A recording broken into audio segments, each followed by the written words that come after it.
पालखी पुण्यात आली, पालखी सासवडला आली असं आपण दरवर्षी म्हणतो, पण वारीतली ही पालखी परंपरा नक्की कधी सुरू झाली? चला सांगतो.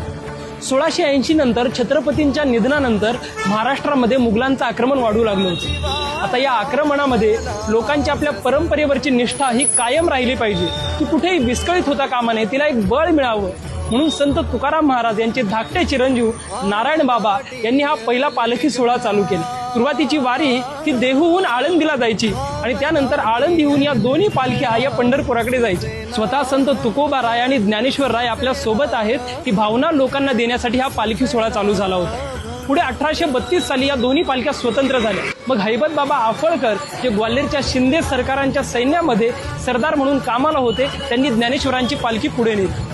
जिला व्यापक स्वरूप मिळालं ते शितोळे, दाभाडकर आणि निंबाळकर जे मराठ्यांच्या घोडदळातील सैनिकांकडून. आज रिंगण सोहळ्यामध्ये जो अश्व आपल्याला दिसतो तो याच मराठमोळा सैनिकांच्या घोडदळांच्या अवशेषांचाच एक भाग. त्याच वारीसोबत असणाऱ्या मराठा सैनिकांची शिस्त या वारकऱ्यांनी आजपर्यंत जपली. आज एकनाथ महाराज, नामदेव महाराज ते शिर्डीच्या साईबाबांची पालखी सुद्धा पंढरपुरात येते.